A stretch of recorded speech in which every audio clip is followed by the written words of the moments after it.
Hi folks, hope you're keeping well.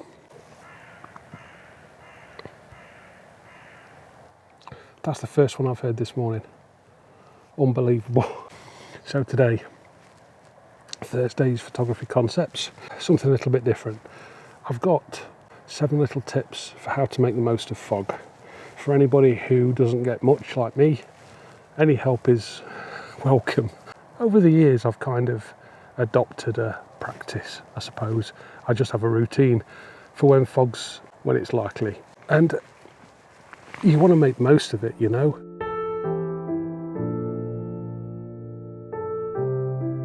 So, first tip on how to make the most of fog is to pre-plan your trip. Know where you're going to visit. Because they're so rare, so spread out, and the weather forecast can often be vague. You never know exactly how dense it's going to be or where it's going to drop. But if you know where you're going to visit, then the largest part of the decision-making process is done. You can hit the autopilot button, collect your gear, head out, and it saves a lot of thinking and a lot of anxiety right at the last minute. Where should I go? What will it be like? You don't need that hassle. Pre-think your locations. Work it out in advance. And if you know where you're going to go, half the job's done. You just got to get yourself there.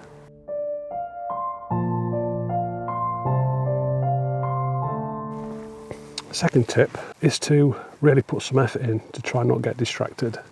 This is hard for me to do. I get distracted on a clear day, so when fog's here, it's easier for me to get sidelined.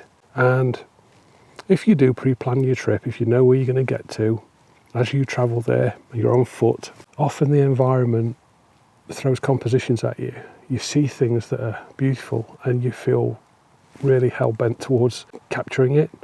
So it's very tempting to break out the tripod, just drop the camera on there, take a few shots and then carry on your journey. And if you do that, in my experience anyway, if you do that 2, 3, 4 times on your way to the location you have in mind, in the past I've got there and started to lose the fog. So that's not fun. You end up at the end of the day with a batch of mediocre shots and a heavy heart. It's not what you went out for, but it is what you come back with. So be mindful of it, I think, is this tip. Be mindful of the distractions, ignore them. Do everything you can to not even break your camera out until you get to location.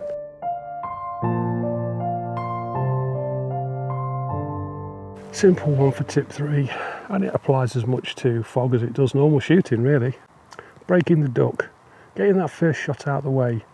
As soon as you reach location, get your camera out, even though you don't have a composition, and crack a shot off. It doesn't even matter if you shoot your feet, just shoot something. Just take a shot. Start the ball rolling, get yourself in the mode.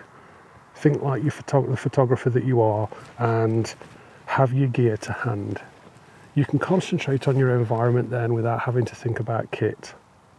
Simple one, tip 3. Get that first shot out of the way as quickly as you can.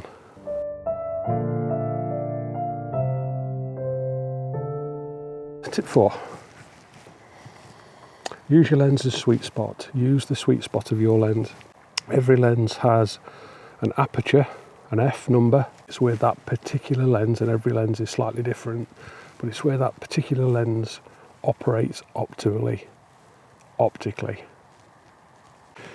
It's normal for most common modern lenses to have a sweet spot somewhere in the middle of their range. An f8 is a typical place to start. You can work with a stop either way, so you can come down to a 6 or go up to an 11, but usually around f8 is a great place to get the best optics. And the reason that I say this is because if we're shooting in fog, naturally the background drops off, it goes soft, out of focus and disappears. And as it does, you don't need to worry about any greater apertures. You don't need to worry about depth of field as much, because there is a natural diffused box behind it that gets softer and softer as it goes into the background. So shooting at your lens's optimum aperture helps you get the sharpest of subjects on the softest of backgrounds, and that can create for those really striking atmospheric shots.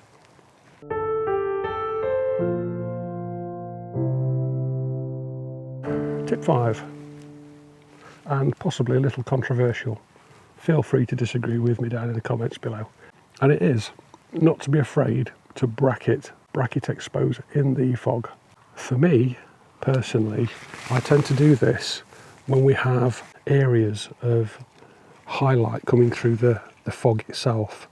If you get a break in the fog and you can see a little bit of blue of the sky, or there's something somewhere at that moment in time that's brighter than other places, bracketing can be really, really brilliant. The reason I say this is because it helps extract colour. So if you think about bracketing in fog as widening the dynamic range, what it's doing is it's taking in all the depths of the shadows and all the detail of the highlights, and when you stitch them together in post-processing, what you find is no less fog but more depth in colour. And depending on the subject, as I say, depending on the light, try it, see what happens. It's not something most people would, I think, go to automatically, but when I've tried this in the past, I've had some great results. And it's not suited in every environment. It doesn't help every time. Sometimes all you want is a stark silhouette and that soft background, you know. But sometimes, just sometimes, consider it. That's the tip. Have it in your arsenal. It's another tool in your backpack that, yeah, it can really bring some fruit at times. So that's this tip. Consider bracketing.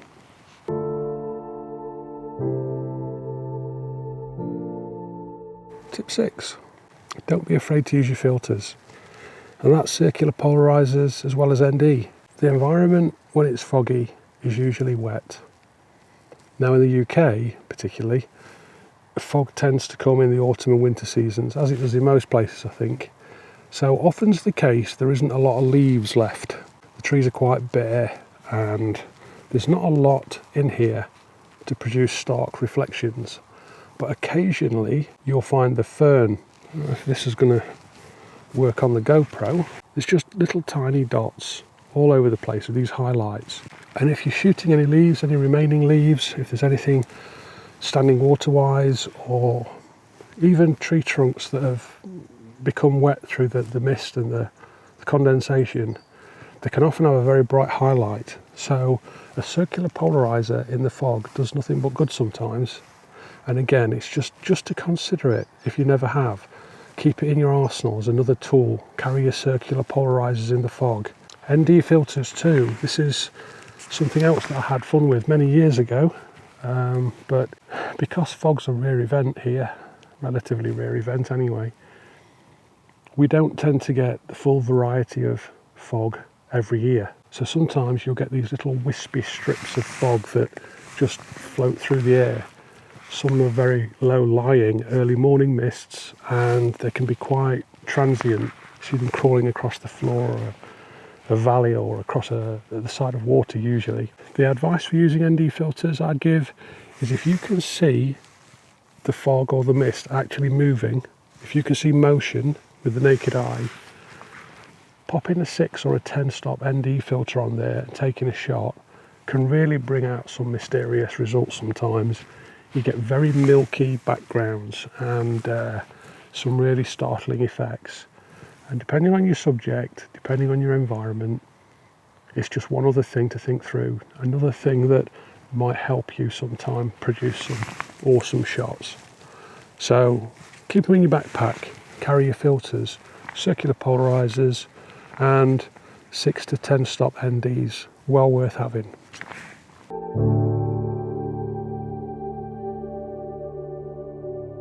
Okay folks, tip 7, and that is to get close to your subjects. We often have this autopilot, don't we, where we go out, we shoot the same sorts of shots. I'm sure you'll have sensed it if you're a frequent shooter. You get that vibe off your work after a while. You have a static kind of distance between you and your subjects, and you frame things a certain way and you start to recognise your own work. Well, in fog, that can be a problem because there's an atmospheric haze and it's variable every time we have fog. we have a version of it. It's never the same twice. It's always got a different density and a different feel in the air. So by getting closer to your subjects, what you're doing is you're reducing the atmospheric haze. And that's really helpful when you look at your results. Regardless of how you normally shoot, think about getting closer, because by doing so, you're making your foreground subjects, the thing that you're actually shooting, sharper.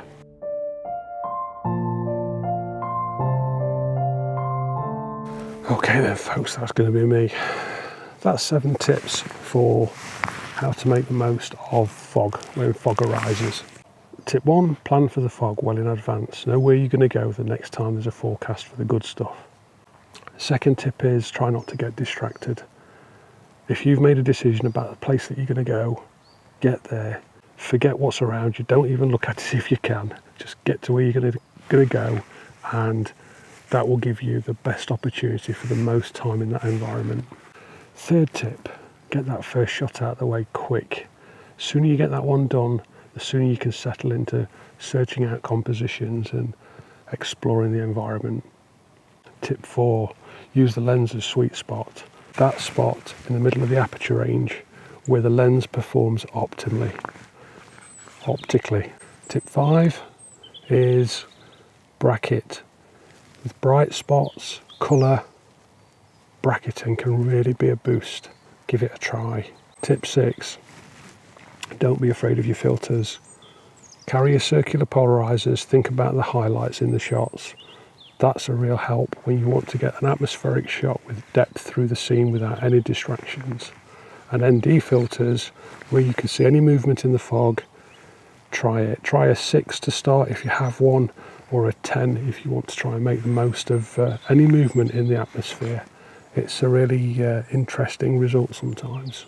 And last but not least, tip 7, bring your subjects forward.